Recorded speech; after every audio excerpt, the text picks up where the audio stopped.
Bonjour à toutes et à tous. Bienvenue dans cet atelier participatif.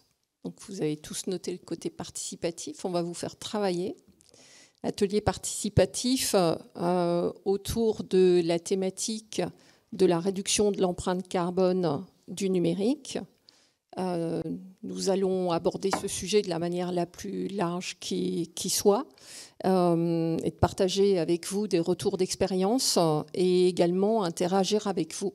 L'idée, c'est également que vous nous fassiez part de vos idées sur ce que nous pourrions faire collégialement, individuellement, pour limiter l'empreinte carbone du numérique. Donc c'est un atelier qui a été co-construit avec Initiative Durable, bien entendu, avec la Caisse d'épargne Grand Est et l'humble contribution de l'Agence régionale d'innovation et de prospection internationale. Alors, vous voyez que je ne suis pas seule pour aborder ce sujet. C'est un sujet qui est très vaste, donc on a des intervenants d'horizons différents. Et donc, je voudrais faire une présentation très, très rapide et donc remercier en premier lieu Christelle Meunier, responsable de projet développement durable, et Cécile Moge, coordinatrice de la filière numérique responsable au sein du groupe BPCE. Honneur aux dames. Alors, je faisais une remarque tout à l'heure, c'est relativement atypique dans le numérique, mais pour une fois, c'est une table ronde où il y a plus de femmes que d'hommes. Je vais me compter avec vous, mesdames, comme ça. Voilà. Donc, c'est assez rare pour se permettre de le souligner. Nous avons également parmi nous Lorraine Ciancio, de la région Grand Est, qui va vous parler d'un programme sur le réemploi des équipements numériques. Et parmi les intervenants, Jonathan Signoret d'Atmo Grand Est, Adrien Montagu de Common, et je terminerai par, ça y est, j'ai perdu le nom, Jonathan. J'ai dit que j'ai des problèmes. Rémi, j'ai dit que j'ai des problèmes entre vous deux. Désolée, ça continue. Donc, Rémi qui va être notre grand témoin en plus, en tant que représentant de l'Institut du numérique responsable. Donc, voilà les présentations faites. Peut-être juste pour resituer le projet, pourquoi on se pose sur ce sujet. C'est tout simplement en partant d'un certain nombre de constats qui ont été faits à travers la crise du Covid. Un certain nombre de chiffres pour imager ce constat.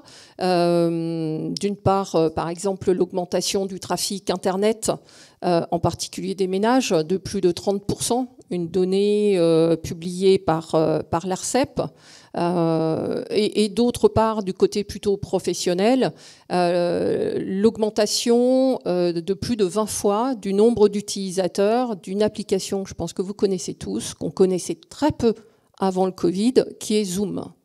Donc avec plus de 20 millions d'utilisateurs par jour, un chiffre d'affaires multiplié par plus de 300%. Donc on voit bien que le Covid a mis en lumière le numérique de manière très large, le numérique comme un réel atout en termes de résilience des entreprises, mais également de la société au global. Alors, pourquoi aborder ce sujet de l'empreinte carbone ? Parce qu'en fait, le numérique a deux facettes. D'un côté, c'est un véritable outil d'innovation, c'est un tremplin pour nous projeter dans le monde de demain.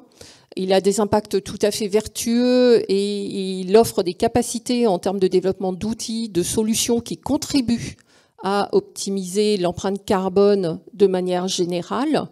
Mais à l'inverse, eh bien, le numérique lui-même génère une empreinte carbone.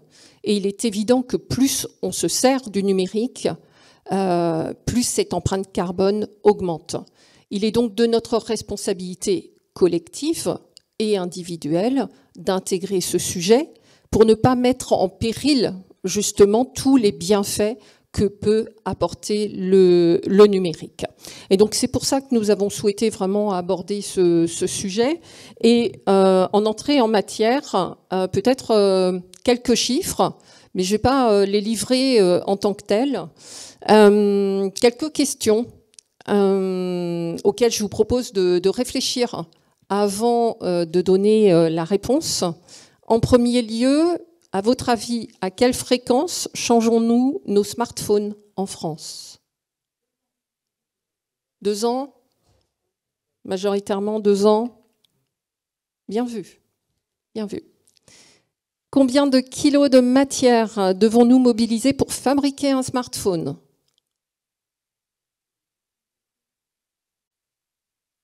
Une tendance qui se dégage? Non. Langue au chat? 90? Ah, c'est un peu plus quand même. 170. Combien d'équipements numériques dorment dans nos tiroirs en France? 70 millions? Un peu moins. Un peu moins. En termes d'émissions de gaz à effet de serre, combien représente-t-elle par rapport, donc, est-ce que c'est 2 à 3 fois la France? Est-ce que c'est la région parisienne, l'Union européenne? La France, je cherche parce que c'est pas très visible. Merci. 2 à 3 fois la France. Question relative aux mails. Pensez à votre boîte mail. Combien de mails sont réellement lus? 40%? Ouais. Et des spécialistes, hein? Vous êtes quand même un public très averti, hein? C'est le message à nos intervenants. Voilà. Et en moyenne, quel pourcentage de fonctionnalités sont utilisées sur un service numérique?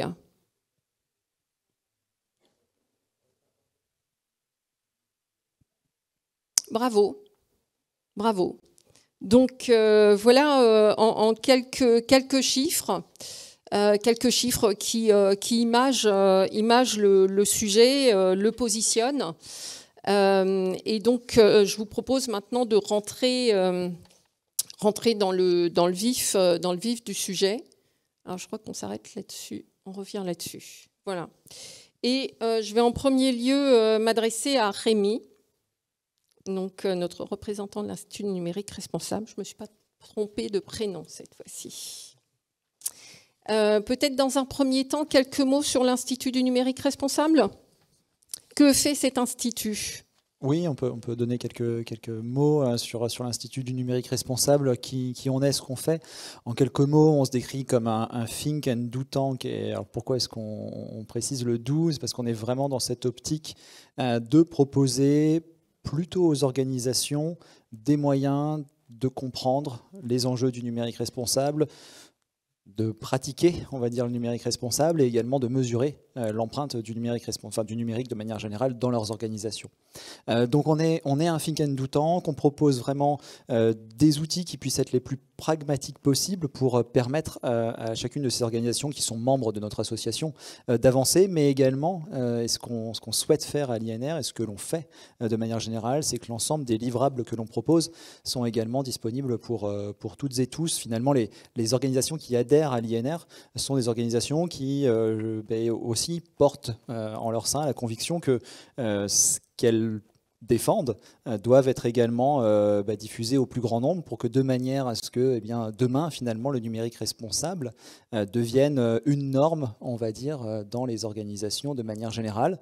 On sensibilise aussi le grand public à ces enjeux-là. On va dire que l'INR est un petit peu moins positionné sur ce domaine-là. Ce n'est pas forcément notre positionnement. Aussi, on va en reparler, parce qu'on croit aussi beaucoup que les organisations, de manière générale, ont un rôle clé à jouer par rapport à ces enjeux de responsabilité numérique.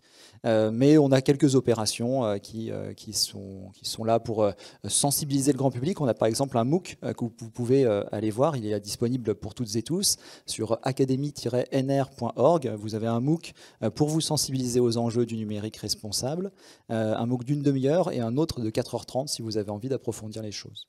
Voilà, quelques autres mots peut-être. On est aujourd'hui quasiment 100 organisations qui sont membres de notre association, qui regroupe des grandes entreprises à l'image de BPCE, donc un quart de grandes entreprises, des collectivités, des écoles, des associations, des TPE-PME. Donc on a à cœur d'accueillir, on va dire, la plus grande diversité des organisations parce que c'est un sujet qui est transversal et qui concerne tout le monde. Donc voilà pour nous. Juste un petit mot également, on a aussi une association sœur en Belgique et une autre association sœur en Suisse. Donc l'objectif c'est aussi de dire que c'est pas un sujet franco-français, hein, même si cocorico entre guillemets, on est plutôt en avance sur ce sujet quand on discute avec d'autres pays. Mais évidemment, on a la mission bien sûr de faire en sorte que ce soit un sujet qui dépasse les frontières. Sujet universel qui concerne tout le monde. Alors, est-ce qu'on peut revenir un peu sur les questions qui ont été posées au préalable pour aller plus dans le détail de cette notion d'empreinte carbone? Qu'est-ce qui se cache derrière cette notion d'empreinte carbone? Alors, je vais reprendre un peu quand même les grandes questions finalement de la conférence qui parlent d'empreinte, mais pas seulement d'empreinte carbone. Et je crois qu'aujourd'hui, on a un défaut, c'est qu'on sépare l'empreinte de l'empreinte, enfin l'empreinte carbone de l'empreinte. Et forcément, il y a un sujet qui est de plus en plus prédominant, qui est cette notion d'urgence climatique, et on a peut-être tendance à un moment donné à ne voir plus que ça. Pour autant, et il y avait des personnes qui sont dans le stand, dans le hall pour vous le rappeler, avec des jolis pulls, je les vois par ici, là, des objectifs de développement durable.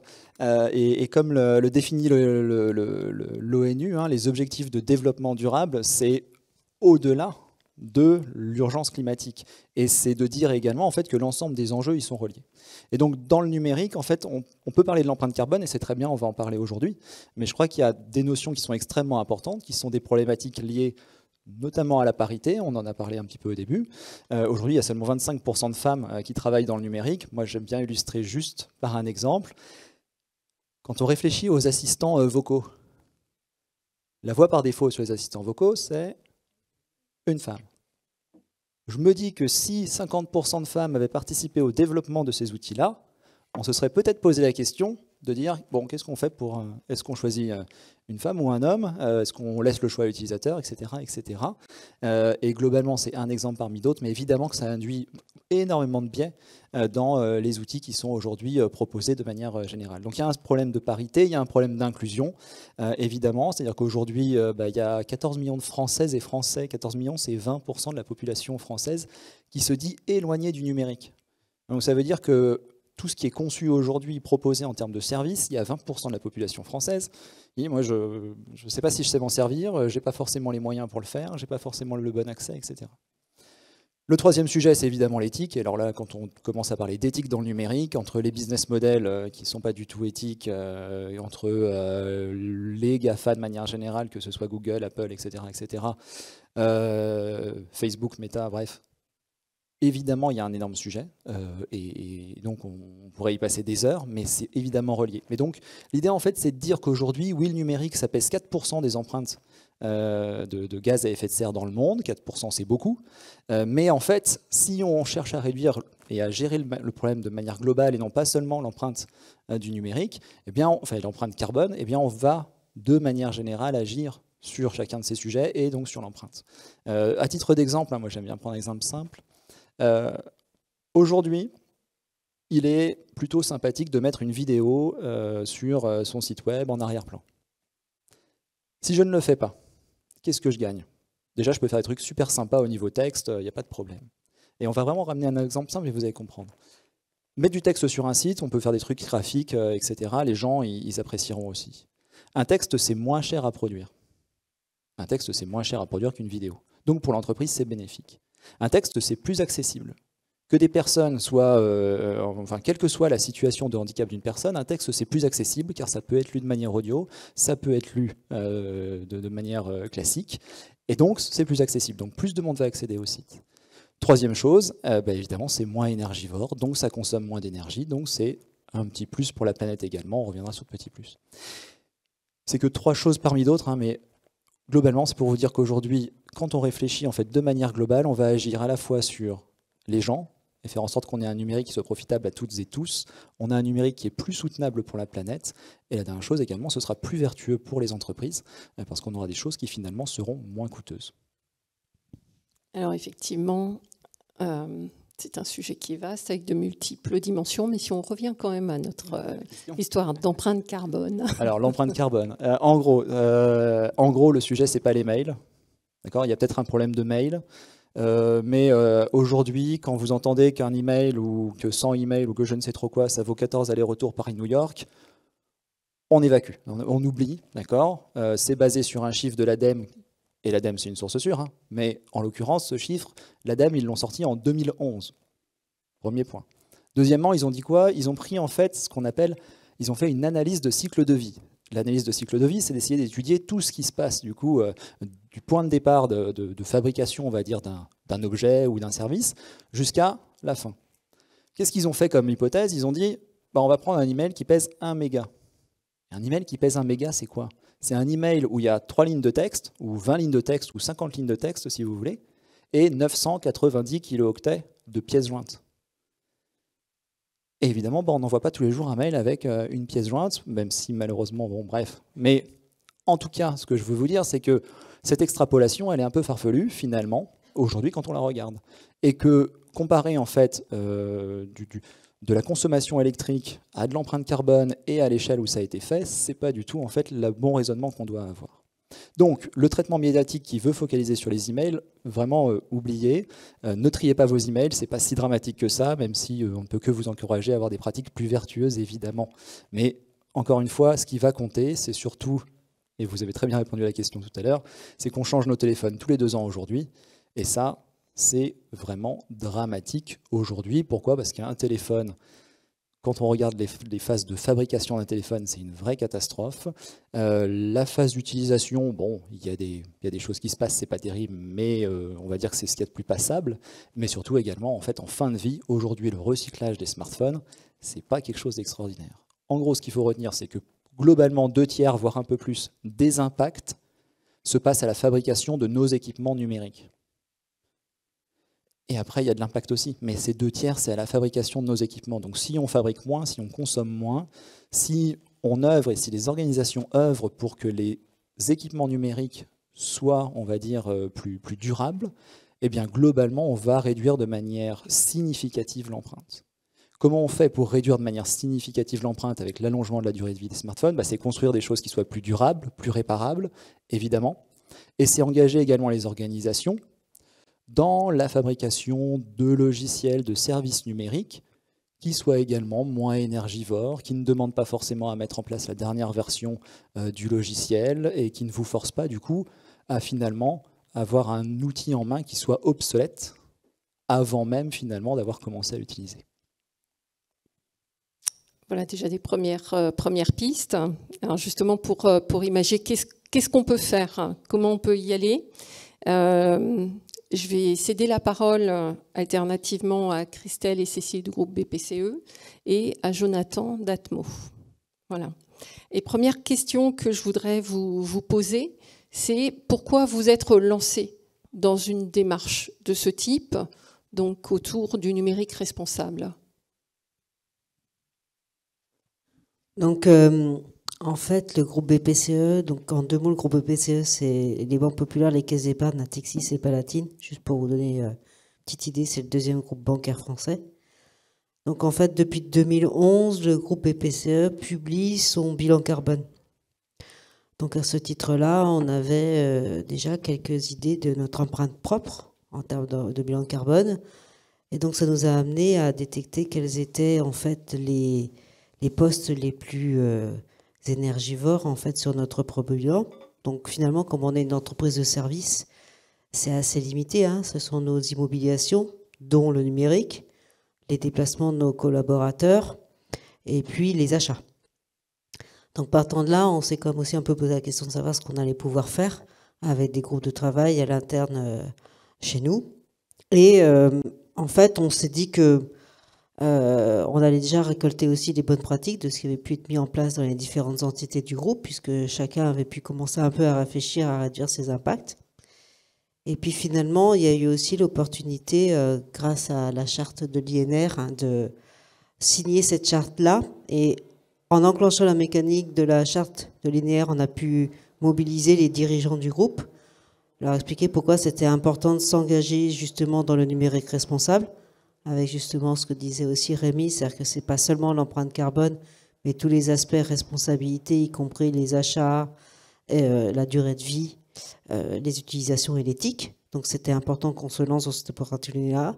Et en plus, on a eu une deuxième fenêtre de tir pour nous, qui a été la préparation du nouveau plan strat, donc plan stratégique du groupe 2020-2024, ce qui a permis de donner quand même un coup de booster en fait et un éclairage supplémentaire sur ce qu'il allait falloir faire comme engagement et des actions à prendre à l'échelle du groupe. Et Cécile vous a expliqué ce qu'on a lancé. On va peut-être juste demander à Jonathan, en premier lieu également, les motivations. Pourquoi se lancer dans une telle démarche ? Se lancer dans une telle démarche parce que Atmo Grand Est, en quelques mots également, est une association régionale qui est impliquée dans le développement durable depuis longtemps, puisque depuis 25 ans, l'État confie à Atmo Grand Est la surveillance de la qualité de l'air sur la région Grand Est.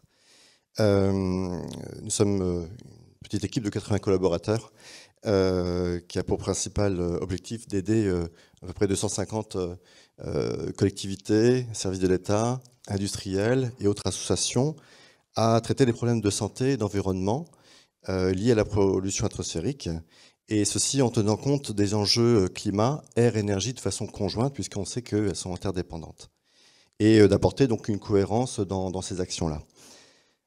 En 2017, Atmo Grand Est a été créé à partir de 3 associations régionales, les anciennes régions, et à ce moment-là, nous avons fait un inventaire des équipements informatiques qu'il y avait au sein de ces 3 structures-là, pour se rendre compte qu'on avait des chiffres qui étaient vraiment impressionnants. Et on s'est dit qu'il était important de trouver une cohérence entre les missions et les valeurs qui étaient les nôtres, c'est-à-dire impliqués dans le développement durable, dans la transition écologique, et nous qui faisons la promotion aussi de cette surveillance, avec une maîtrise de notre système d'information, de nos équipements informatiques. Donc c'est ce qui nous a conduit à rechercher des solutions, et à l'époque de fouiller un peu sur le net sur les solutions. C'est là qu'on a rencontré Vincent Courboulet, qui est cofondateur du label Numérique Responsable, et nous l'avons invité dans notre agence à Schiltigheim ici pour évoquer avec notre top management, avec aussi un certain nombre de représentants des membres de notre structure, eh bien, cette problématique du numérique, et qui nous a conduit vers la labellisation numérique responsable. Très bien. Et du coup, qu'est-ce que vous avez mis en place ? Je ne sais pas dans quel ordre vous voulez intervenir. Juste un tout petit mot.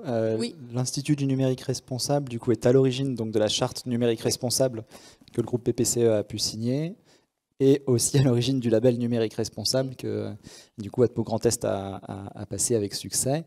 Et je précise ça, oui, parce que du coup Jonathan parlait de Vincent Courboulet, qui est l'un des cofondateurs du coup de l'association pour laquelle je travaille, donc l'Institut du numérique responsable.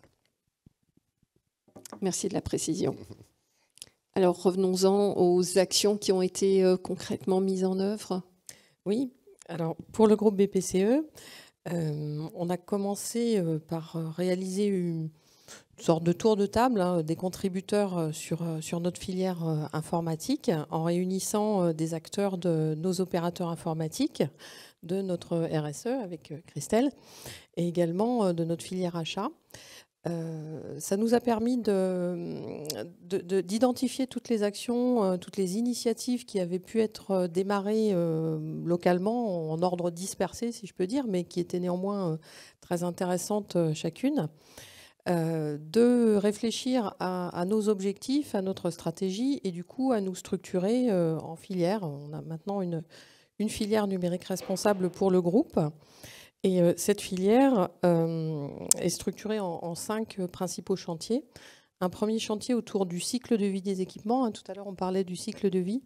Donc, on s'attache à regarder toutes les actions qu'on peut mener en termes de bonnes pratiques numériques responsables à chaque étape du cycle de vie de nos parcs informatiques, que ce soit le sourcing fournisseur, les achats, l'inclusion d'un éco-score matériel dans nos catalogues de matériel, par exemple.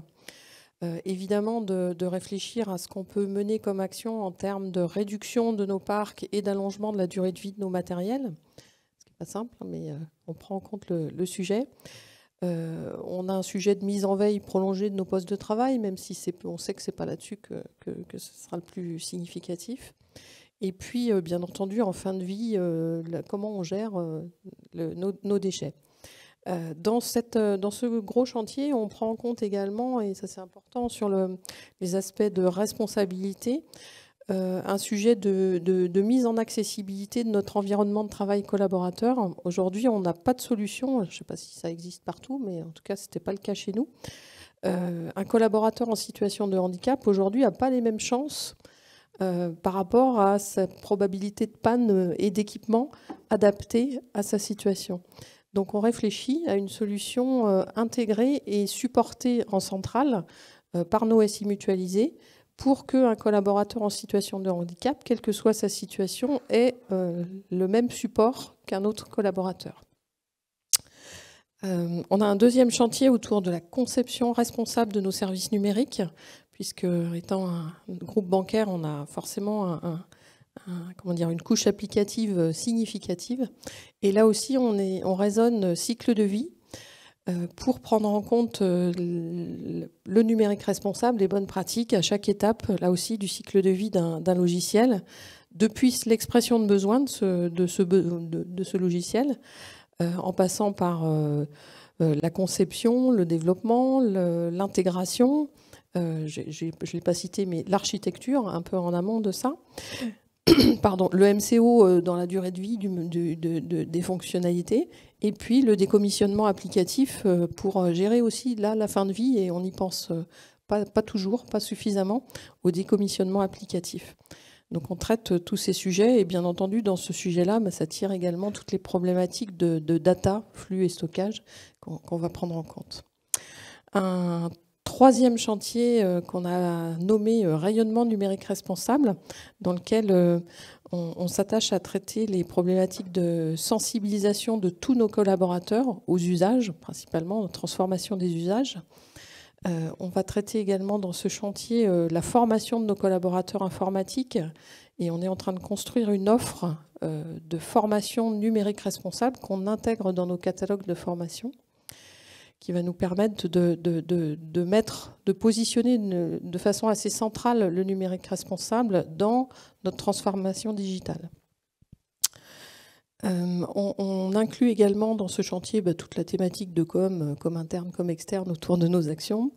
Et puis un accompagnement de nos établissements, puisque on se rend compte qu'on a un enjeu à ce que le numérique responsable soit pris collectivement, mais également à la source de chaque entité de notre groupe qui est multi-entité. Voilà un petit peu. J'ai oublié un dernier chantier, pardon, autour de nos data centers, puisqu'on a nos propres data centers. Donc évidemment, on s'attache à améliorer la performance énergétique et le sourcing en énergie dans nos data centers. Voilà. Merci. On voit bien l'étendue du sujet des chantiers. Du côté d'Atmo ? Oui, alors chez nous, la démarche a consisté à vouloir intégrer le numérique responsable dans une politique RSE qui était naissante et d'intégrer cette même RSE dans un système de management intégré, parce qu'on est conforme à l'ISO 9001. C'est-à-dire que ce qui nous plaisait dans la démarche de labellisation numérique responsable, c'était une démarche qui était claire, délimitée, rythmée, soutenue par référentiel, et que nous pouvions suivre comme dans le cadre d'une gestion de projet. Nous souhaitons également, par ce biais, impliquer l'ensemble du personnel, des responsables du personnel, de la direction, mais également des institutions et des membres de notre structure, pour pas que ce soit simplement un projet de SI ou d'informatique, mais bien vraiment un projet d'entreprise impliqué dans la partie RSE. Donc l'une des premières étapes, ça a été d'identifier et de prendre connaissance de la charte numérique responsable, de la signer, la faire signer par nos instances, et à partir de là, de travailler avec l'agence Lucie par une voie contractuelle pour planifier ce projet dans le temps. Celui-ci se décline par une auto-évaluation qui est faite par les équipes de façon à pouvoir à terme prioriser les enjeux sur la partie responsabilité sociétale. Et pour cela, on a mis en place 5 groupes de travail qui correspondent finalement aux 5 axes du référentiel NR, dans lesquels ont participé différentes parties prenantes internes pour travailler sur un certain nombre de ce qu'on appelle des principes d'action, c'est-à-dire des cas d'usage particuliers, et travailler ensemble sur quelle est la situation initiale. Est-ce que on a aujourd'hui une documentation, quels sont les moyens qui sont alloués, quels sont les résultats qui sont apportés, et de parcourir ainsi le référentiel pour se dire également qu'est-ce qu'on souhaite identifier comme projection dans l'avenir en termes de priorité, en termes d'importance pour nous. À l'issue de cette auto-évaluation, on a été audité par un cabinet externe pour vérifier l'adéquation entre notre travail et puis ce qui est attendu par le référentiel, pour enfin préparer un certain nombre d'engagements concrets sur la durée, puisqu'on s'engage sur 3 ans, qui sera également réaudité à mi-parcours, et qui implique l'ensemble de la structure dans des actions qui seront plus sobres, plus vertueuses. Merci. Donc on voit que ce sont des projets qui impliquent toutes les parties prenantes de manière différente dans vos deux exemples. Peut-être pourriez-vous nous partager également les freins que vous avez eu à traiter, les difficultés, et de l'autre côté, quels ont été les leviers de succès, ou en tout cas ce qui a pu vous faciliter la mise en œuvre de vos projets. Alors pour le groupe BPCE, la particularité, c'est que le groupe est un groupe coopératif et mutualiste, ce qui implique de facto de travailler par conviction, par embarquement de toutes les entités. Il faut vraiment réussir à avoir l'adhésion de tous les dirigeants du groupe, ou en tout cas d'une grande majorité du dirigeant du groupe, pour pouvoir lancer des opérations aussi importantes que travailler sur l'empreinte propre du groupe, la réduction des impacts du numérique, parce que si on n'a que quelques partants, on n'y arrivera pas à faire bouger un groupe de cette taille. Donc, en fait, on travaille toujours un peu de la même façon, hein. Après les enjeux et la présentation en fait du plan stratégique qu'a présenté Cécile avec ses différents chantiers, tout ça est embarqué en fait au niveau stratégique sur un plan plus global de réduction de son empreinte environnementale, donc déplacement, achat, immobilier et numérique, avec des premiers pilotes qui ont pu être faits en tant que tels, parce qu'en fait, sur son plan stratégique, le groupe BPCE a vraiment mis le climat au cœur du plan, avec 2 pendants, un pendant empreinte propre et un pendant accompagnement de ses clients dans la transition. Donc on a vraiment les 2 volets, ce qui va nous permettre à terme de travailler sur la totalité du scope de notre empreinte, y compris la fameuse scope 3 client qui est un peu compliqué à gérer. Sur l'empreinte environnementale du groupe, en fait, le dossier a été présenté à tous les dirigeants avec un pilote. Et quand on dit tous les dirigeants, c'est les présidents de caisse d'épargne et les directeurs généraux des banques populaires, avec à chaque fois un panorama des priorités, des objectifs, un business model. Et en fait, l'idée, c'est de leur montrer ce qu'ils vont gagner à le faire, ce qu'ils vont gagner en efficacité et ce qu'ils vont gagner aussi en euros, parce qu'il ne faut pas se cacher. Finalement, c'est pas mal quand on réussit à faire quelques économies, y compris pécuniaires. Donc, à chaque fois, on a mis en balance les avantages et les inconvénients à faire, à ne pas faire, les priorités, les dépenses et les gains. Et ce qui a permis, en fait, d'avoir un dossier qui soit exploitable aussi par toutes les entités. C'est-à-dire que l'idée, c'était pas seulement d'avoir un dossier qui soit propre pour le groupe ou l'organe central, et notamment tout ce qu'on peut avoir, la communauté numérique, mais que chacune des entités en fait, du groupe puisse s'en servir à son échelle en modélisant, parce que finalement, chacune des entités a aussi sa maturité propre ou bien ses caractéristiques propres. C'est-à-dire que l'immobilier des uns n'est pas l'immobilier des autres, le parc informatique des uns n'est pas le parc informatique des autres, la localisation, les agences, la modernisation qu'il y a pu avoir, les matériels qui sont utilisés, chaque entité étant autonome et parfaitement souveraine, finalement, elles vont avoir à jouer avec un modèle. Donc, on a trouvé en fait un système qui leur permette de se l'approprier, de le tester. On a mis aussi en place avec un consultant un système en fait de modélisation où en fin de compte elles peuvent appuyer sur les différents curseurs et voir quels sont les impacts pour pouvoir atteindre les objectifs. Sachant que par contre ce qui est très clair, c'est que le groupe a lui un objectif de réduction de son empreinte de 15% à la fin du plan stratégique et chacune des entités va devoir en prendre sa part. Donc par contre, libre à elles de décider comment elles vont atteindre pour atteindre cette part-là en fonction de leurs propres caractéristiques et de leur stratégie propre. Donc c'est ensemble dans la diversité finalement. C'est un peu comme le slogan de l'Union européenne en fait. Hein. Donc finalement, on a embarqué le sujet par le haut, c'est-à-dire qu'on a mobilisé vraiment les dirigeants, où toutes les entités ont nommé un référent mandataire social en charge de ce chantier-là, et après une organisation interne de ce qu'ils vont pouvoir faire. Il fait en sorte que ça ait du sens pour chaque partie prenante. C'est ça. Je comprends bien. C'est ça. Et Cécile va pouvoir vous dire un peu plus sur l'impact numérique propre. Oui, effectivement, sur le volet numérique responsable, on a identifié deux principaux enjeux et difficultés qui sont, comme le disait Christelle, des acteurs qui n'agissent pas sur le même périmètre.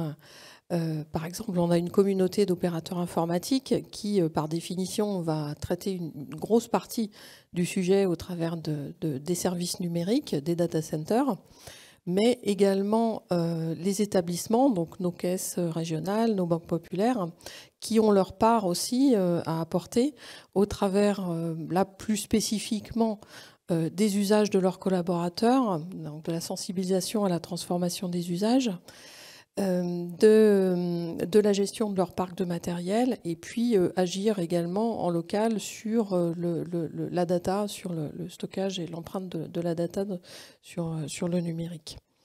Et un deuxième enjeu, et là qui est à mon avis, en tout cas chez nous, le plus important à ce stade, c'est de savoir mesurer l'impact de nos actions. C'est pas le plus simple. C'est un sujet jeune, je pense que Rémi pourra peut-être en parler. On n'a pas forcément beaucoup de référentiels qui nous permettent, ou de méthodes qui nous permettent aujourd'hui de mesurer l'impact de nos actions. On s'y attache, on s'y attelle, mais c'est véritablement sur cet enjeu-là qu'on pourra mesurer la réussite de notre stratégie. Et on est attendu, évidemment, bien sûr par nos dirigeants qui ont mis des moyens pour qu'on atteigne notre objectif, mais je pense par toute la société, dont nos clients. Donc on sait qu'on a un très gros enjeu sur ce thème. Merci. Il me semble que du côté d'Atmo, également, le sujet de la mesure de l'impact, les indicateurs, c'est un point que vous veillez à prendre en compte. Oui, tout à fait. L'idée, c'est de pouvoir montrer que dans cette démarche, on progresse. On progresse sur la durée, on est sur un engagement de 3 ans. On progresse avec des indicateurs.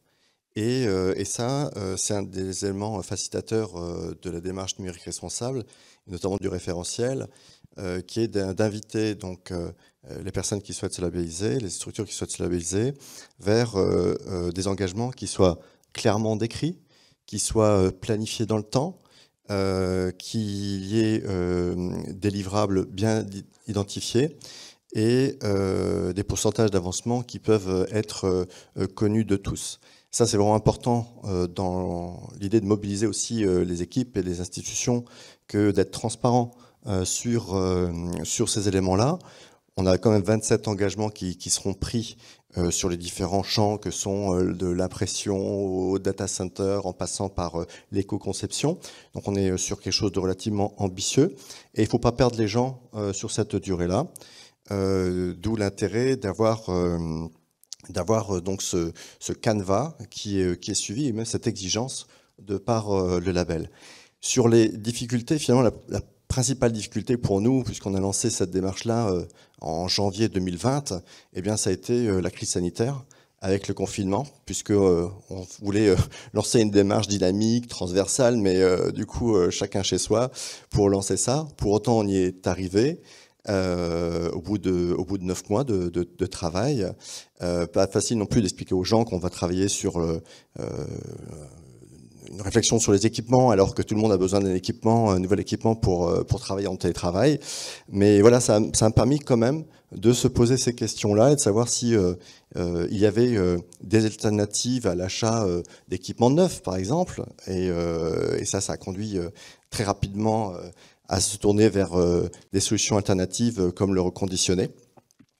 Voilà. Sinon, ce qui était le point, un atout pour nous, c'est que on a la chance parce que nos équipes, les gens qui nous rejoignent chez Atmos sont des gens qui cherchent à rejoindre une valeur et des missions de transparence, d'exemplarité, qui sont fortes à notre travail et donc qui souvent sont déjà convaincus.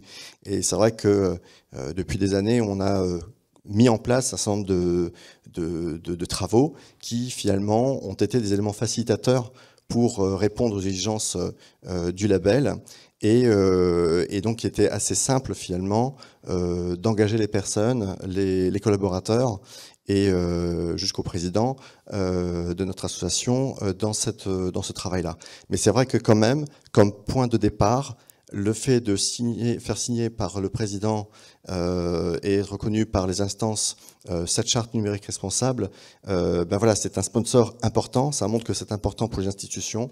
Ça permet aux collaborateurs de se dire voilà, c'est soutenu. C'est pas un projet parmi tant d'autres. En tout cas qui est de moins d'importance, et voilà, ça donne un bon coup de départ, et ce soutien indéfectible sur la durée va nous permettre d'atteindre nos objectifs. Merci. En tout cas, ce sont deux projets qui sont passionnants. Le temps nous est un peu compté, donc on va devoir s'arrêter là. Peut-être pour terminer cette partie, une réaction de Rémi. En une minute, qu'est-ce que ça t'inspire ? En une minute, ce que je note sur le sujet de la mesure, et je trouve qu'il est très intéressant, c'est qu'on voit qu'on n'attend pas forcément en fait, de tout mesurer pour pouvoir agir. Et ça, je crois que c'est un grand enseignement. C'est-à-dire que je vois de plus en plus, alors beaucoup dans les collectivités aussi, mais de manière générale, l'envie de tout mesurer pour pouvoir agir.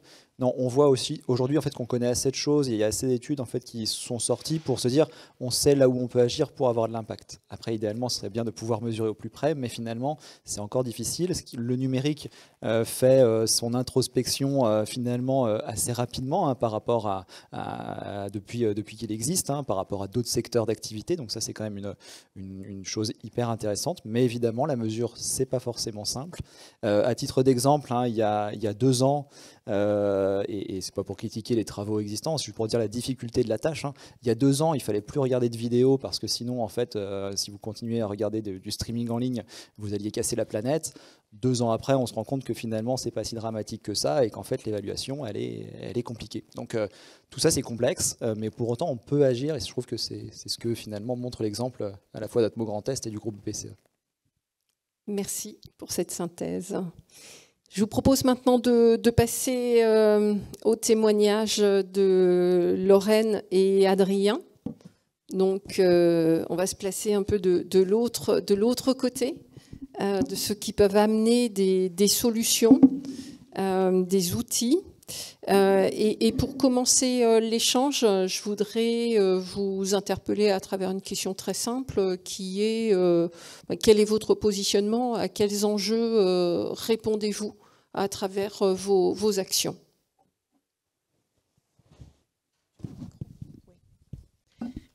Pardon, le temps technique de sortir le micro. Bonjour, Lorraine Ciencio, je suis à la région Grand Est et en fait, je suis au pôle économie sociale et solidaire.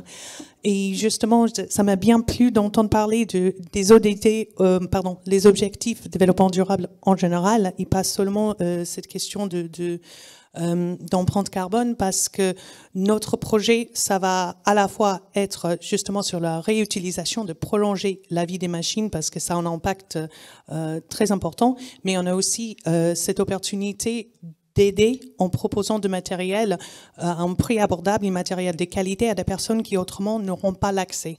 Et peut-être j'en parlerai un peu plus tard. Ouais. Oui, il ne faut pas tout dire tout de suite.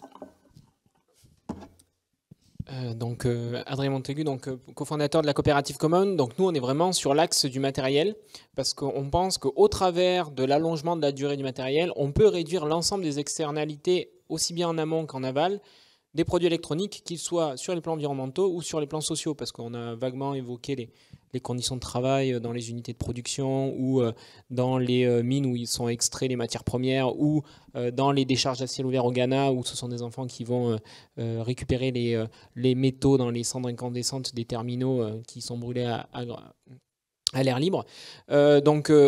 Pour éviter toutes ces externalités-là, il faut maintenir le terminal le plus longtemps en usage. Et pour ce faire, on a choisi de s'inscrire en défaut du modèle dominant qui est celui de la vente, production-vente, qui est assez linéaire et qui a un intérêt économique à ce que les gens achètent des terminaux ou les entreprises.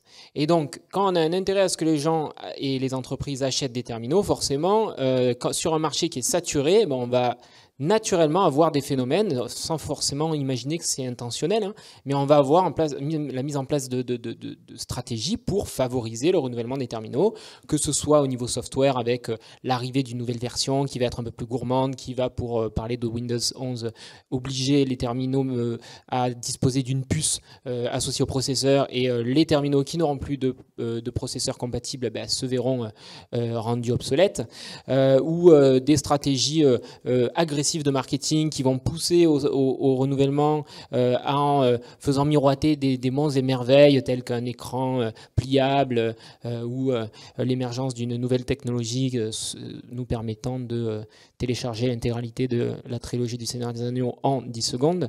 Donc voilà, donc tous ces outils-là sont conçus pour susciter l'acte d'achat, et donc nous on a décidé de sortir de ce modèle et de passer sur un dispositif où le client il est bénéficiaire d'un service et non plus propriétaire d'un produit. Donc c'est la location avec service sans option d'achat, où toute l'offre est orientée vers la durabilité, qu'elle soit sur les engagements tarifaires, c'est-à-dire que nos tarifs diminuent dans le temps au-delà de la durée d'engagement pour que le client ait un intérêt économique à conserver le même terminal. Quand on a des nouveaux modèles qui arrivent, on a des décotes qui sont effectuées sur les terminaux des précédents modèles pour inciter la personne à rester avec le même appareil, pour éviter que sous l'attrait de la nouveauté, elle cède aux sirènes du marketing.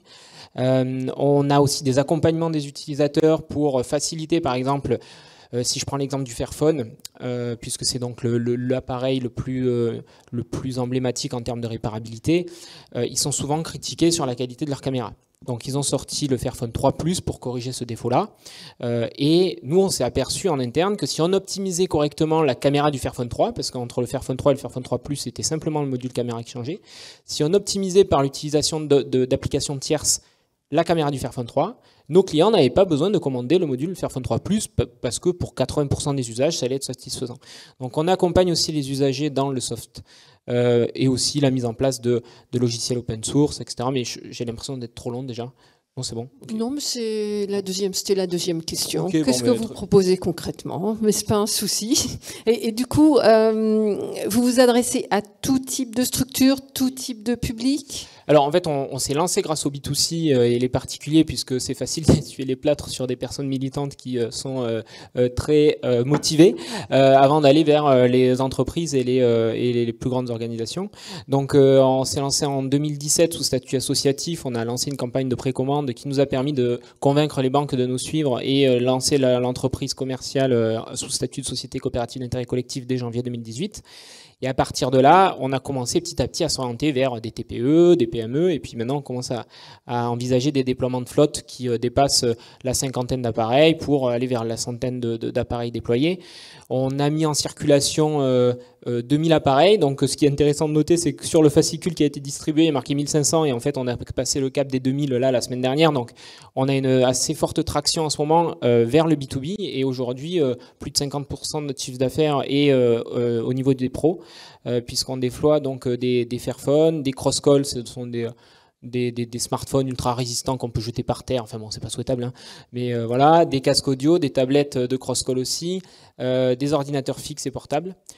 Et puis ensuite on propose aussi, ça c'est un peu plus à la marge, mais quand on arrive dans une entreprise où les collaborateurs et collaboratrices ont besoin d'être sensibilisés aux enjeux du numérique, on peut aussi, en amont du déploiement de notre solution, proposer une conférence de sensibilisation ou un atelier un peu comme peut le faire l'INR, où on va exposer vraiment de façon frontale les enjeux, parce qu'on pense que lucidité n'est pas synonyme de pessimisme, hein, bien au contraire, il faut être lucide et enthousiaste. Et pour ça, il faut d'abord faire le bilan. Et le bilan, il est froid et sans appel en ce qui concerne le numérique. Quand vraiment on regarde les choses, c'est assez effrayant, mais de fait, ça doit mobiliser pour pousser à l'action. Et donc ça, on peut le proposer aussi pour les entreprises. Et puis après, comme je l'ai indiqué, dans une approche un peu plus méta, très très rapidement, et ça, on l'avait pas du tout planifié. On s'est mobilisé en fait assez fortement, puisque c'est moi qui m'occupe de ça, et ça occupe une grande partie de mon temps de travail, sur tout ce qui est des stratégies de plaidoyer, où là en fait on va directement intervenir dans des réunions de concertation, par exemple dès septembre 2018, alors qu'on s'était lancé en janvier. On a été intégré autour de la FREC, la feuille de route sur l'économie circulaire qui aboutit à la loi économie circulaire, et on a intégré les groupes de travail sur l'indice de réparabilité. Donc on a participé à la conception de l'indice de réparabilité. On n'est pas forcément satisfait du résultat final, mais avec d'autres acteurs comme des ONG, on a contribué à tirer le curseur le plus loin possible. Là aujourd'hui, on est dans les groupes de travail pour l'indice de durabilité. Et puis dès qu'on a l'opportunité vraiment d'aller à la concertation de l'ARCEP qu'ils ont lancé en parallèle du déploiement de la 5G, qu'on trouvait complètement aberrant, eh bien ils ont lancé une concertation sur le numérique responsable. Donc on est allé là-bas pour dire un petit peu, pour participer à porter un discours un peu différent, même s'il y a bon nombre d'acteurs quand même qui s'emparent de ces sujets-là dans le numérique, et on n'était pas les seuls. Et c'est important. Et donc ça, en fait, on n'avait pas anticipé, mais c'est quelque chose qui nous occupe quand même pas mal, parce qu'on va essayer de porter des mesures radicales en soutien avec des acteurs associatifs. Et ça, je pense que ça vient de nos statuts. Parce qu'on est donc une société coopérative d'intérêt collectif, et on a l'intérêt collectif qui est ancré dans notre ADN, et on est capable d'aller promouvoir des mesures qui sont même loin de notre périmètre d'action. On a par exemple soutenu très activement le plaidoyer des Amis de la Terre contre le développement hégémonique d'Amazon en France, en soutenant proposition d'instauration d'un moratoire sur les entrepôts du e-commerce partout sur le territoire. Donc ça peut paraître éloigné, mais nous on estime que on peut à être féru de bonne intention et proposer des alternatives concrètes qui vont apporter des solutions sur un domaine précis. Toutefois, si on reste cantonné dans notre coin en disant voilà, on a mis 2000 appareils en circulation, on progresse, on est en croissance et tout, et que dans le même temps, on a des acteurs comme Amazon qui se déploient de façon hégémonique sur le territoire et qui tuent la concurrence et qui sont vraiment dévastateurs pour les tissus économiques et tout, eh bien nos alternatives, elles vont avoir du mal à apporter une solution systémique. Donc je pense qu'on est un des rares acteurs économiques, parce que dans le domaine économique, proposer et s'opposer, c'est pas très courant en fait. Et je pense qu'on en est rendu aujourd'hui à un niveau d'urgence qui nécessite une mobilisation de tous les leviers en fait. On sent bien votre engagement en tout cas.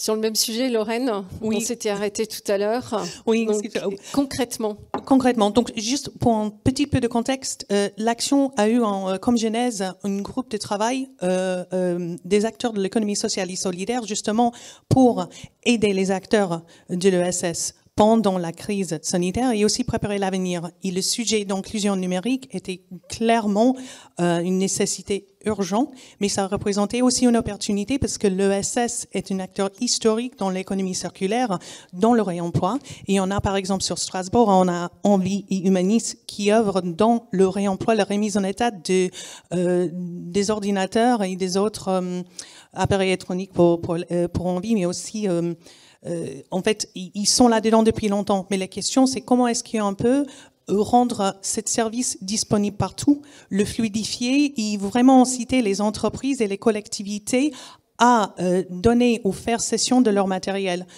L'idée qui nous ne pouvons pas concrètement vous proposer la solution clairement aujourd'hui, mais on peut vous indiquer quelques acteurs, comme j'ai cité Envie Humanis. On travaille avec Emmaüs Connect sur la préparation d'une plateforme Grand Est où tous les acteurs en Grand Est peuvent s'inscrire pour proposer un ordinateur. Pour l'instant, ces ordinateurs portables, on va élargir.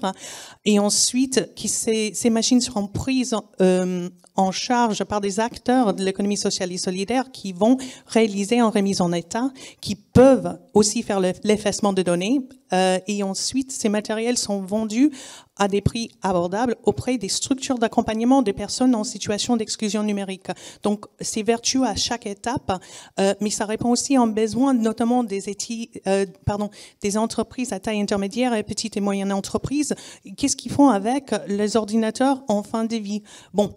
Et quand je dis fin de vie, je dis fin de vie au sein de l'entreprise, parce que souvent on peut prolonger la vie de l'ordinateur, mais une entreprise a besoin d'une puissance peut-être plus importante de quelqu'un qui a simplement besoin des outils de bureau.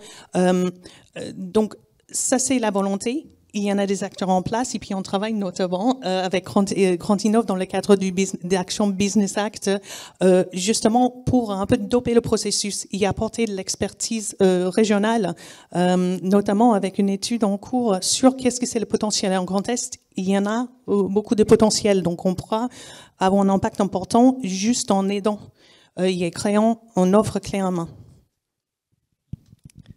Merci, effectivement. Donc, on est déjà un peu dans le futur. De manière peut-être très, très, très concrète, du côté de la région, il y a vraiment eu des actions concrètes, un engagement concret.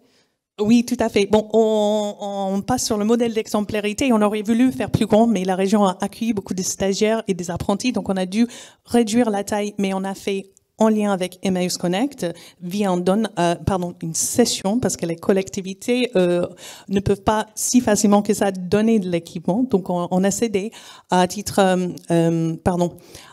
à vil prix des ordinateurs auprès d'Emmaüs Connect, qui a travaillé avec Envie et Humanis pour remettre en état 58 ordinateurs qui étaient ensuite vendus à un prix abordable auprès de l'école de la 12e chance à Mulhouse.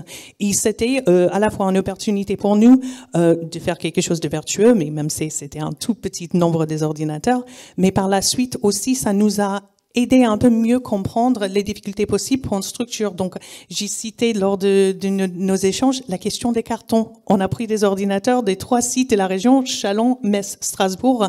Comme nos acteurs de réemploi pour l'instant sont autour de Strasbourg, il a fallu transporter. Il faut anticiper le besoin des cartons. Et ce sont des petites choses où, si on n'a pas eu l'expérience avant, on ne sera pas forcément préparé les autres. Aussi, la question du choix d'effacement de données, parce qu'il y a énormément de différents modèles d'effacement de données et souvent on va pour le plus extrême qui est de broyer le disque dur mais qui a un impact vraiment très négatif sur le modèle économique. Donc l'idée c'est d'identifier quels sont les freins, quelles sont les nécessités en termes de pédagogie, d'accompagnement ou des autres solutions et préparer tout ça pour pouvoir faciliter le don ou la cession des machines. Processer, penser à tout. Du côté de Common, une expérience particulière. Tu as déjà dit beaucoup de choses, oui, mais je crois que 2 exemples. Voilà. Mais, le premier, en fait, c'est on est sur le point de concrétiser avec un partenaire une de notre vision long terme, c'est tendre vers la mutualisation de terminaux entre usagers. C'est-à-dire que c'est tout bête, mais c'est une initiative de l'économie sociale et solidaire qui se lance aussi, c'est Pop Café, qui propose en fait de réinventer le concept des cybercafés, quoi. Et donc, à la fois, ils luttent contre la fracture numérique et ils partent de ce principe intéressant qui est de mutualiser un terminal pour plusieurs usagers. Et c'est là où nous, on trouve que c'est intéressant parce qu'à terme, on pense qu'on sera difficilement capable de maintenir un taux d'équipement par usager aussi important qu'on a aujourd'hui avec une tablette, un ordinateur, un écran, une télé connectée par foyer. Ça va être difficile à perpétuer. Et donc, c'est des approches-là de petits retour en arrière, mais pour plus de liens, j'ai envie de dire, parce qu'au final, on va avoir des lieux de rencontre, ça fait vraiment sens. Et donc, on est particulièrement content de commencer à travailler avec ces gens-là. Et puis, l'autre exemple, c'est aussi le partenariat qu'on a lancé là avec Télécoop. Donc, c'est un opérateur coopératif qui porte les mêmes statuts que nous, qui est également, comme nous, membre des licornes avec 2 O, petit pied de nez aux licornes de la Startup Nation, en mode on peut entreprendre sans forcément avoir comme objectif le placement en bourse à plus 5 ans et une rentabilité de capital à outrance. Et donc ici, avec Télécoop, on va proposer une offre commune de à la fois un abonnement téléphonique et le terminal. Donc le client, pour l'instant, particulier qui viendrait à souscrire chez nous bénéficiera d'une réduction sur ses mensualités communes de 1,50 € chaque mois et sur ses mensualités Télécoop de 1 € si les clients des 2 structures simultanément. Et ça, c'est encore une fois, premièrement, la première étape, c'est assez simple comme disposition, c'est des réductions communes. Pour l'instant, c'est limité dans le temps, mais on a pour ambition de le perpétuer. Et ensuite, une fois qu'on aura une nouvelle fois essuyé les plates vers les particuliers, ça sera l'idée de tendre vers une offre combo vers les professionnels, parce qu'on sait que pour notamment les grands comptes, l'importance d'avoir un service intégré qui va comprendre à la fois la téléphonie et le terminal, c'est un enjeu assez fort. Je vois qu'il y a beaucoup de projets. Ça s'enchaîne, ça s'enchaîne. Peut-être juste un dernier regard pour nos participants, si vous aviez un conseil à partager avec eux. C'était reprendre celui que j'ai dit ce matin, c'est-à-dire que interrogez-vous sur votre capacité à vous passer d'un smartphone. C'est impossible à entendre ce discours-là et moi-même, en fait, je ne voulais pas de smartphone avant de lancer Common. C'est-à-dire que j'ai tenu 6 mois en étant chargé de communication de la coopérative, et responsable com, avec un vieux Samsung solide, et il fonctionnait, donc c'était hors de question pour moi de m'en séparer pour prendre un Fairphone, aussi faire qu'il soit-il.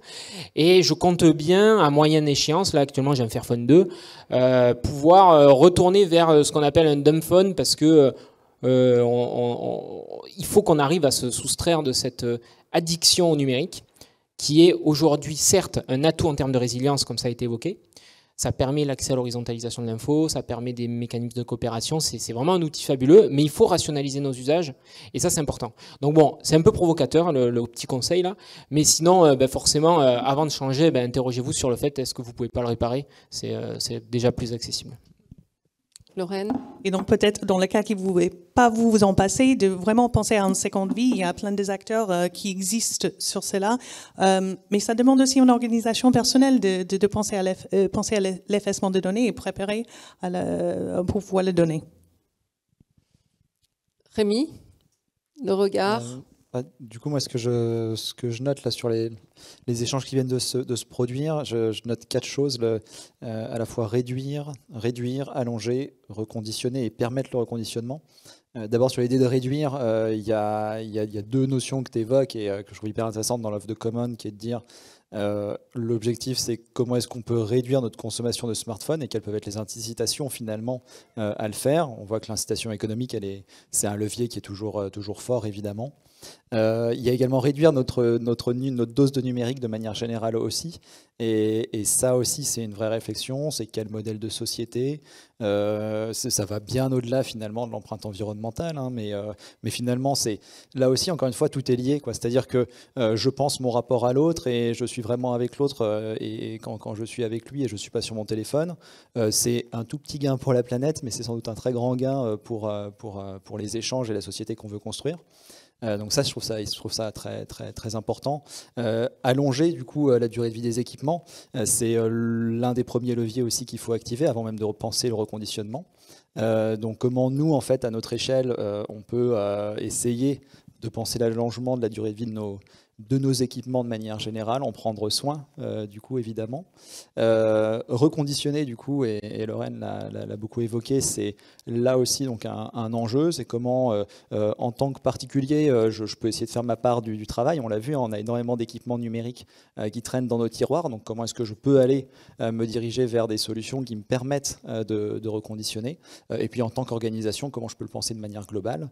Et en même temps, du coup, la dernière chose qui est importante, c'est comment aussi donc, je permets le reconditionnement en tant qu'organisation plutôt, c'est-à-dire qu'à un moment donné, si je suis producteur de services numériques, bien effectivement j'ai une part de responsabilité. Alors bien sûr qu'il y a une part immense des Windows et compagnie, on en a parlé, Windows 11 sonne comme une aberration dans le monde dans lequel on est, parce que produire encore un nouveau système d'exploitation qui va obliger du coup des changements d'ordinateur, c'est vraiment problématique à l'heure actuelle. Mais en tout cas, quand on est une organisation productrice de services numériques aujourd'hui, on a sa part aussi de responsabilité. Comment est-ce que je produis des choses qui sont sans doute plus légères, qui ne contiennent pas 50% de fonctionnalités qui ne sont pas forcément utilisées. Comment j'arrive à produire quelque chose de plus accessible également. Et en fait, je vais encore une fois retomber sur mes pieds parce que ce sera sans doute moins cher à produire, plus accessible de manière générale à tout le monde, et en plus ce sera moins énergivore et ça permettra mieux le reconditionnement parce que du coup effectivement quand on va reconditionner, les ordinateurs ou les smartphones seront toujours utilisables malgré le temps qui passe. Merci, le temps a bien passé. Et il nous reste, il y a deux points, il y a quelques questions pour vous que je vais partager dans quelques instants. Et je reviens sur la notion d'atelier participatif. Ce qui est important, c'est aussi d'avoir votre regard, vos idées, vos suggestions.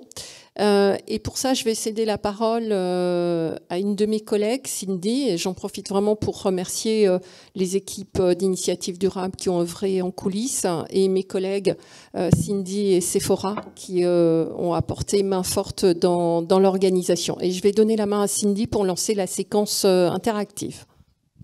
Je te remercie. Bonjour à tous. Du coup, vous avez une slide là qui vous est présentée que vous pouvez scanner avec votre QR code. Si votre téléphone ne peut pas le faire, vous pouvez y aller en ligne et remplir le code qui est marqué.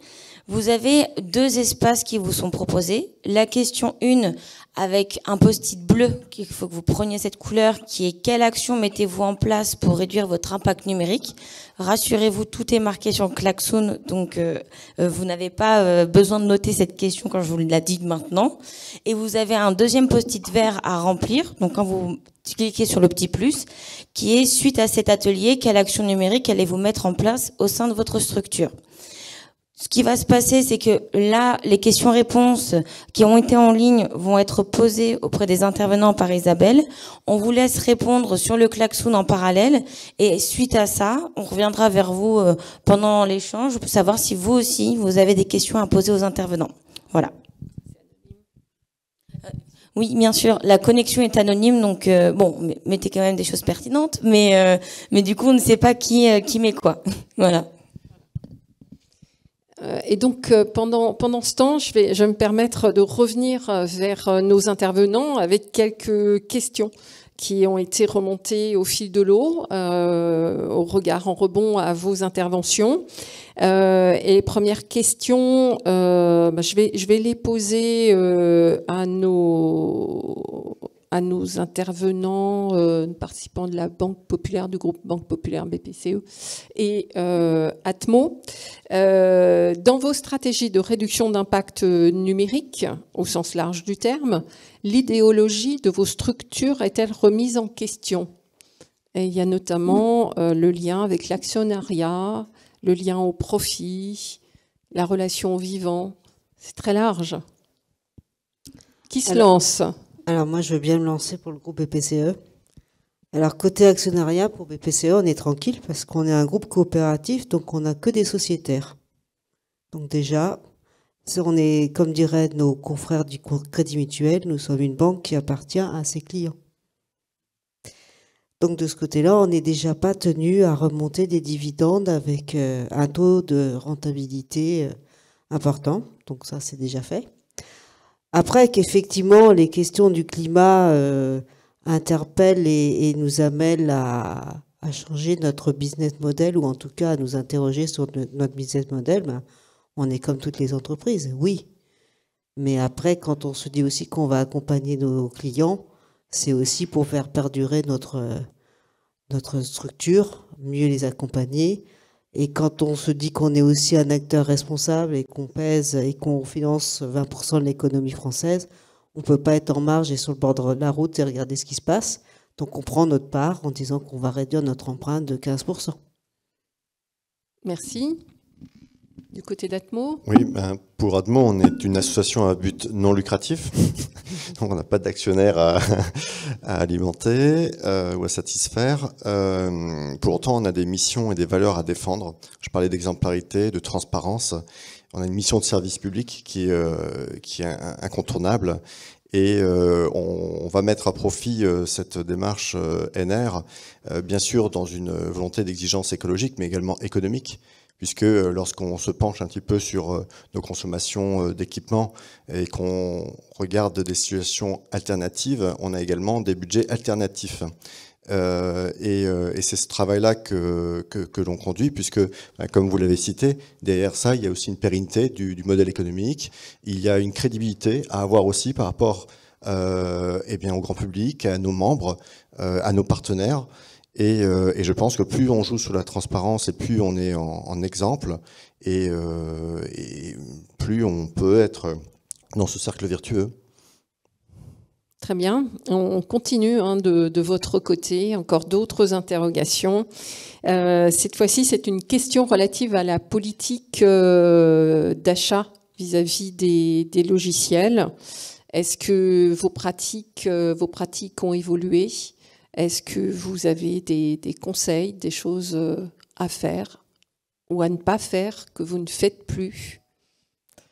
Alors, on est en plein dans cette transformation, bien entendu. Mais effectivement, l'un de nos thèmes d'action se situe autour du sourcing fournisseur.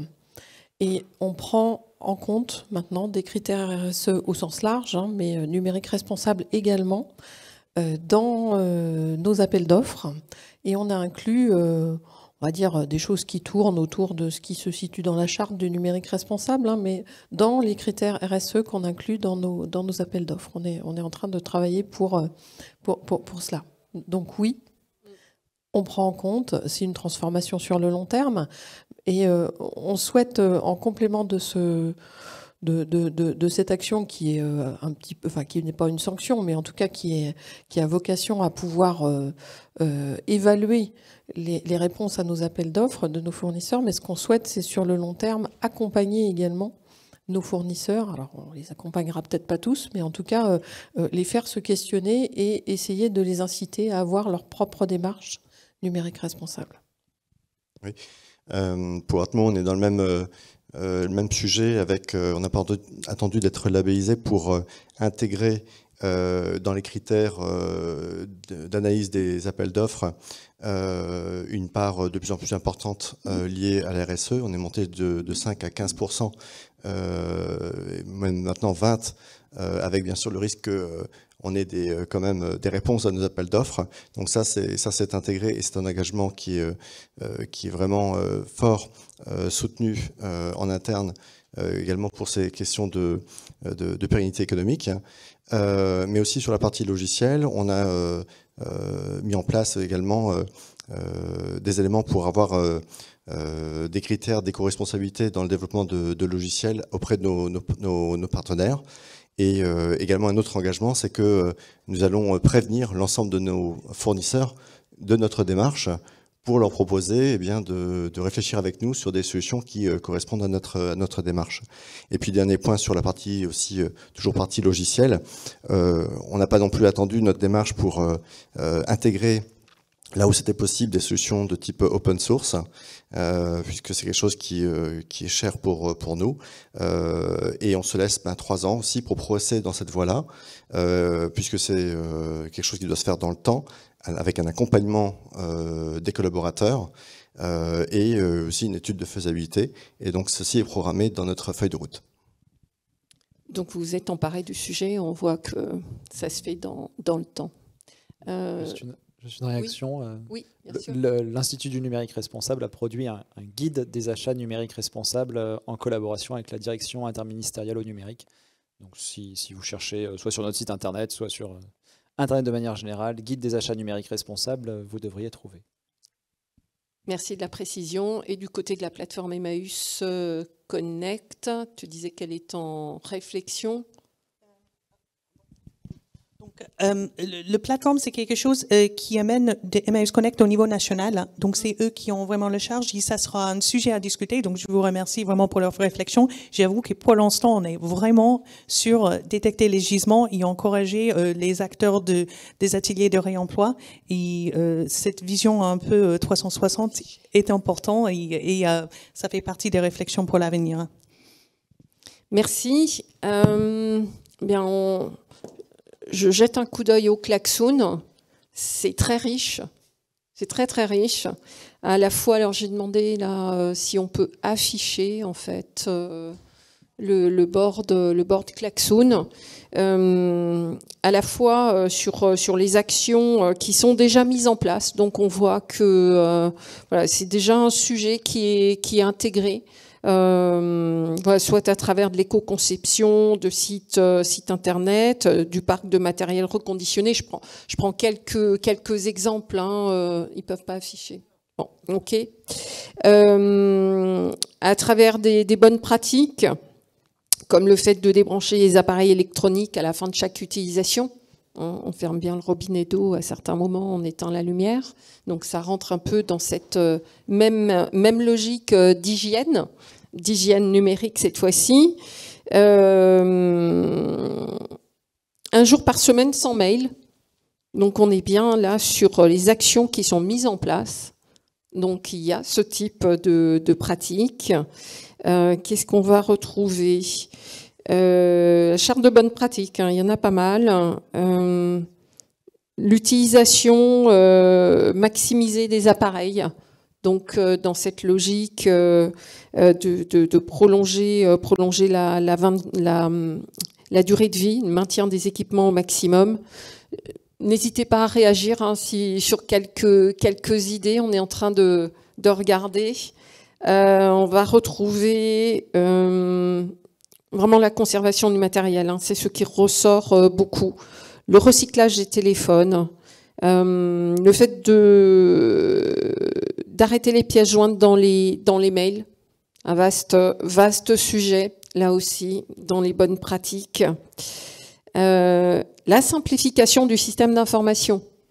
Alors ça, je pense que pour un groupe comme BPCE, ou même Atmo, mais voilà, quand on voit la complexité des SI aujourd'hui, c'est un vrai sujet. Alors, c'est très intéressant ce sujet, et d'ailleurs, au travers d'un projet, du cadrage d'un projet d'environnement du poste de travail collaborateur, une des remontées des ateliers d'idéation au départ a été justement de la part des collaborateurs de nos réseaux de simplifier l'ensemble du parc applicatif à disposition des collaborateurs.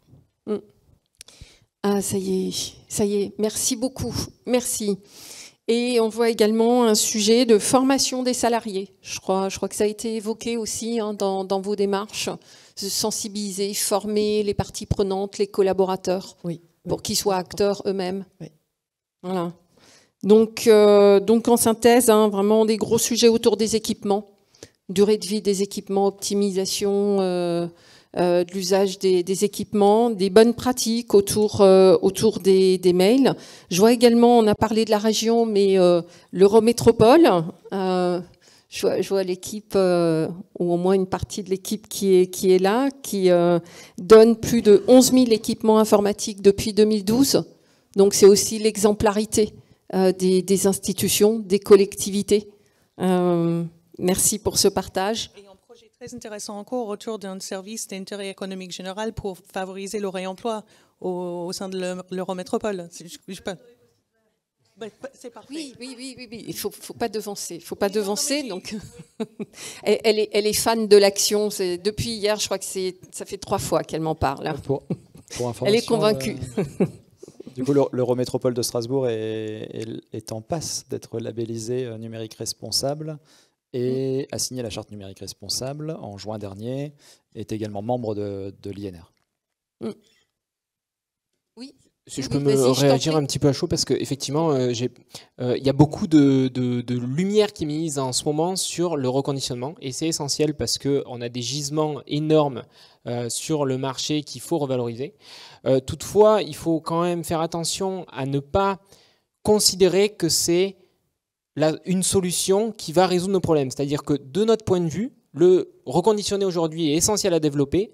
Toutefois, c'est un symptôme pour nous de notre société de surproduction. C'est-à-dire que dans une société où les terminaux seraient conçus pour durer 10 ans et où il n'y aurait pas cette incitation au renouvellement, on n'aurait pas ce gisement considérable d'appareils à revaloriser. Donc, bien sûr, là aujourd'hui, dire que il faut sortir de ça, c'est compliqué parce qu'on est dans un état tellement catastrophique qu'il faut revaloriser ces terminaux-là. Mais je pense qu'il faut vraiment aussi un peu se projeter plus loin et vraiment mettre en place des mesures structurantes pour inciter l'industrie à revoir ces modèles de mise sur le marché avec des mesures un peu fortes, quoi.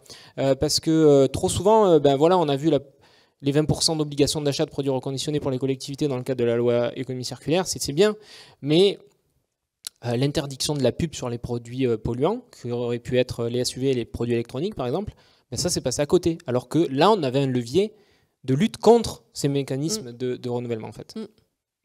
Ouais, c'est très juste ce que tu dis, c'est vrai, mais aujourd'hui je pense qu'on est aussi encore à une phase où pour l'instant on met beaucoup en avant le recyclage. Voilà. Et que du fait, voilà, c'est vrai qu'aujourd'hui on est malheureusement là, alors qu'on sait qu'aujourd'hui le recyclage c'est pas du tout une fin en soi, et puis quand on recycle ça veut dire qu'on reproduit derrière quelque chose en plus, et qu'en plus le recyclage aujourd'hui on ne sait pas faire. Recycler un smartphone, on ne sait pas faire, donc on le fait, mais on en laisse beaucoup de côté, en plus c'est très énergivore, et puis une fois qu'on a mis le matériel en pièces, et bien derrière on va reproduire quelque chose qui est...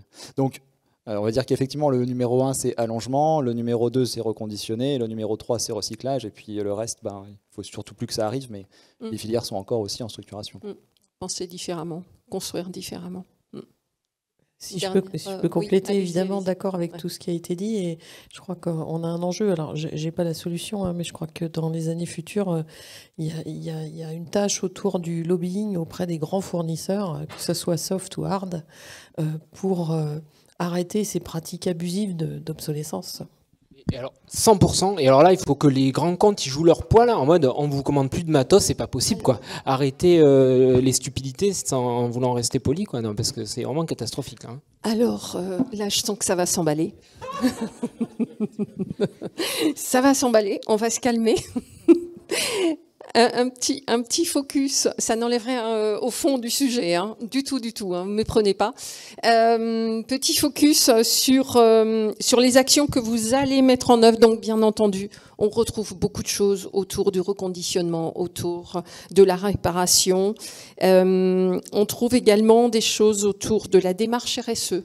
Donc, motiver la mise en œuvre d'une démarche RSE dans l'entreprise, informer les salariés. Toujours, on en revient à un certain nombre de facteurs clés de succès que vous avez évoqués. L'allongement de la durée de vie des appareils.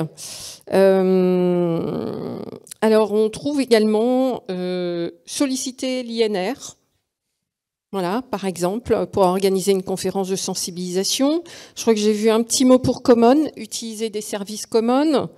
Je crois que j'ai vu également contacter Lorraine Ciancio.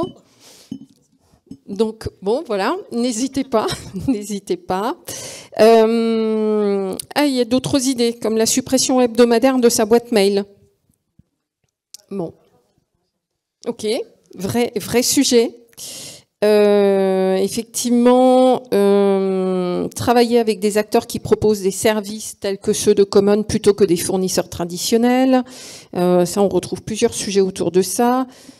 La promotion pour l'atelier d'engagement avec les offreurs de services numériques le 26 novembre à 14h au Shadok, donc pour continuer cette réflexion. Je fais un peu pêle-mêle, hein, on m'excuserez, j'avais pas trop la possibilité non plus de trier. Réduire les stockages des fichiers lourds. Voilà, et se renseigner sur le label numérique responsable. Donc pas mal utilisation du Wi-Fi dès que possible à la place de la 4G. En petite réaction, oui. Alors, il me semble qu'il y avait suppression. Alors, c'était pas la suppression de la boîte mail, là, c'est radical, mais c'était une journée une journée par semaine sans mail. Ça, c'était au-dessus. Hyper intéressant, oui. parce qu'en fait, ça questionne beaucoup en fait notre rapport effectivement à cette méthode de communication. Donc, on est obligé de repenser notre communication, enfin nos méthodes de communication.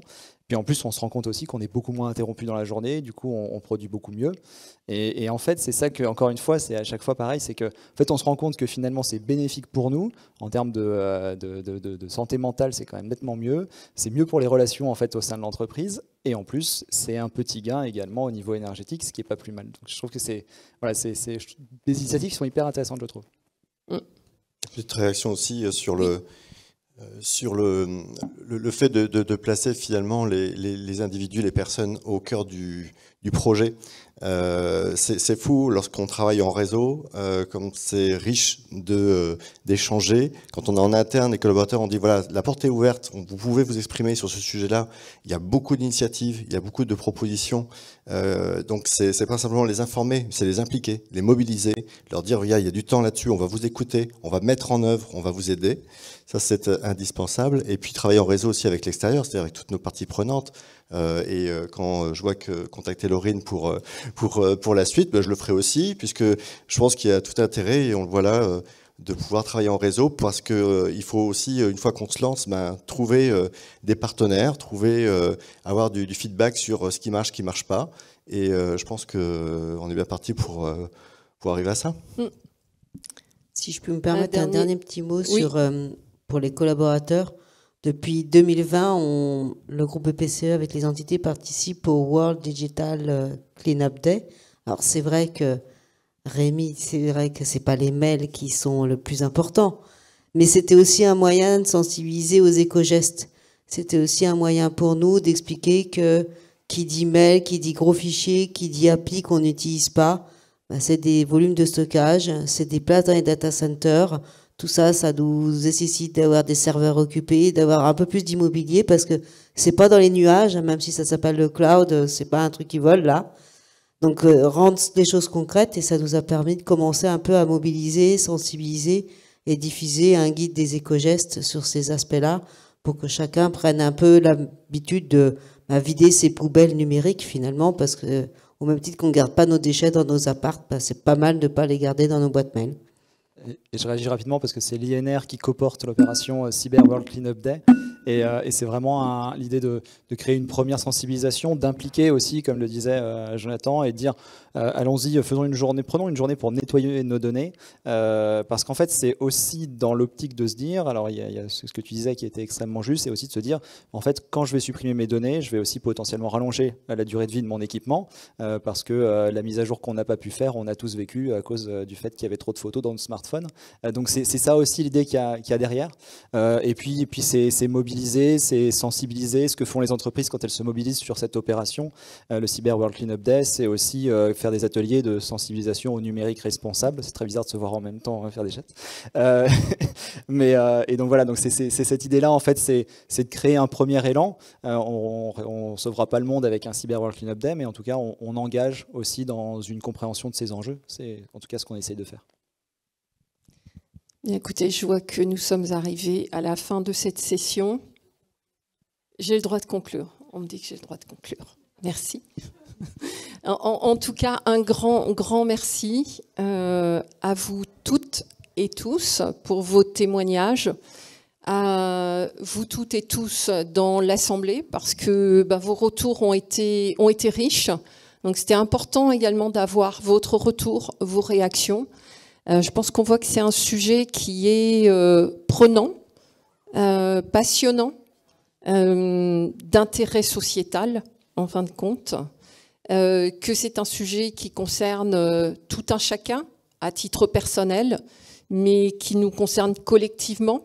Je crois que tu disais à la fin que c'était d'embarquer des parties prenantes. Vous parliez également de ça. C'est un sujet qui se réfléchit collectivement, qui a de multiples facettes. Et nous en sommes sans doute qu'au début. Donc on peut se dire qu'on aura l'occasion de continuer à échanger sur ce sujet. C'est ce qui me permet justement de vous annoncer une suite. On a parlé de l'atelier au Shadok le 26 novembre, donc autour des offreurs de solutions en particulier.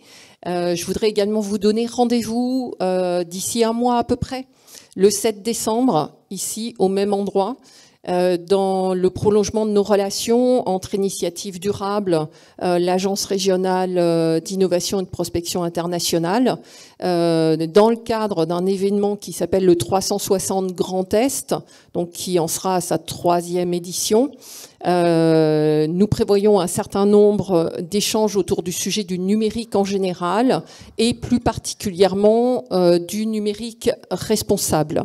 Et pour éclairer un peu cette démarche, je partagerai avec vous quelques éléments d'un travail collaboratif qui a eu lieu ces dernières semaines avec des acteurs de l'écosystème, en particulier des offreurs de solutions, pour identifier les grands enjeux autour du numérique en région Grand Est.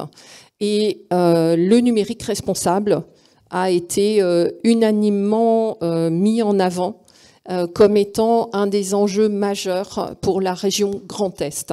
Donc Lorraine a déjà partagé une expérience, un projet. On travaille effectivement conjointement pour y donner encore d'autres dimensions.